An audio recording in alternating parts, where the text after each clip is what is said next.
So 11th standard maths எல்லாருமே வந்து நாளைக்கு மேக்ஸ் எக்ஸாம் போகிறீங்க. நிறைய பேர் வந்து இப்போ ஃபெயில் ஆயிடுவீங்க நினப்பிலே உட்காந்துருந்துருப்பீங்க. என்ன மேட்டர்னால் இப்போ பப்ளிக் இல்லாதனால யாருமே படிக்கிறது கிடையாது. ஸோ டைம் இப்போ 10:30 மணி ஆகுது.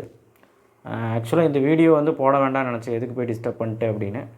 என்ன மேட்டர்னால் 11th பொறுத்த வரைக்கும் ரொம்ப முக்கியம் 12th மேக்ஸ். ஆனால் நீங்கள் முக்கியமாக நினச்சிங்களான்னு தெரியல.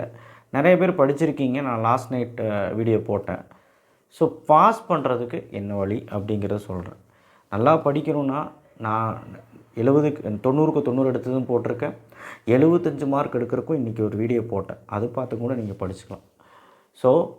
ஸோ ஃபார் நீங்கள் பண்ண வேண்டியதெல்லாம் ஒன்று தான். 5 மார்க்காவது நீங்கள் வந்து ஒரு 4 5 மார்க் எழுதிட்டு வாங்க.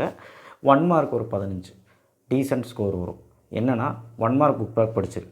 ஃபஸ்ட்டு லெசனில் example 1.2, எக்ஸசைஸில் 2nd 3rd 10th 12th example 1.31 இதெல்லாம் பார்த்தீங்கன்னா தப்பிச்ச ஃபஸ்ட் சாப்டரில் 2 வரக்கு வாய்ப்பு இருக்குது. அதே மாதிரி நேப்பியர் ஃபார்ம்லாம் பார்த்துரு 3rd சாப்டரில்.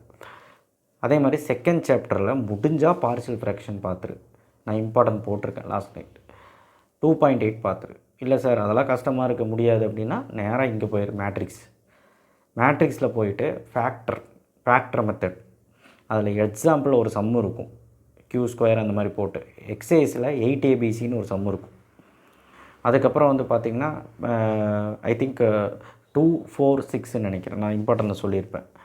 அதே மாதிரி ப்ராடக்ட்டுன்னு இருக்குது 7.4ல் எக்ஸாம்பிளில் 7.28 7.29 7.13 இருக்குது. அதை போடாமல் போயிடாது, அதுலேருந்து ஒரு 5 மார்க் வரும். அப்புறம் 4th சம் 7.2ல். அப்புறம் 7.1ல் ஸ்கியூ மேட்ரிக்ஸ்.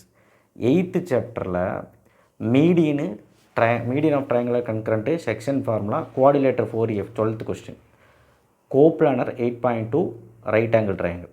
இந்த மட்டும் பார்த்தீங்கன்னா கன்ஃபார்மாக நான் சொல்கிறேன் பாஸ். அப்புறம் 5.4ல் 3rd சம், அதே எக்ஸாம்பிள் சம் ஒன்று இருக்கும், நல்லா பார்த்துக்கோ, பாஸ் ஆகிடலாம். ஓகேவா? 4th சாப்டரில் மேத்தமேட்டிக்கில் பற்றி கொஞ்சம் தெரிஞ்சுக்கிட்டு போ. ஒரு K+1 அது மட்டும் போட்டு போ. அட்லீஸ்ட் இதையாவது பாருங்கள். மீதி இருக்கிறவங்க ஆர்டினரி டிஃப்ரென்ஷியேஷனில் லாஸ்ட்டு 3 சம்மில் ஒரு சம் வரும். எத்தனை பேர்த்துக்கு தெரியும்? ஸோ நான் சொல்ல வேண்டியது சொல்லிட்டேன். அதனால் கொஞ்சம் சீரியஸாக எடுத்து பண்ணுங்கள். நீ அடுத்த 2 மாதம் 3 மாதம் கழித்து 12th ஸ்டாண்டர்டுக்கு போயிடுவீங்க. அதனால் இது கொஞ்சம் உங்களுக்கு பெனிஃபிட்டாக இருக்கும், ஆனுவல் எக்ஸாமுக்கும் பெனிஃபிட்டாக இருக்கும். ஆல் தி பெஸ்ட், நல்லா பண்ணுங்கள். இதுக்கு மேலே நான் பேசினாலும் உங்களுக்கு மைண்டில் ஏறாது. ஸோ நான் சொன்னது கவனிச்சிருப்பீங்க பாஸ் பண்ணுறதுக்கு என்னென்னு. 1 மார்க் எழுதிட்டு ஒரு 4 5 மார்க் கரெக்டாகிட்டு வாங்க. ஆல் தி பெஸ்ட், நல்லா பண்ணுங்கள். இதுக்கு மேலே பேசுகிறக்கு ஒன்றும் இல்லை. தேங்க்யூ.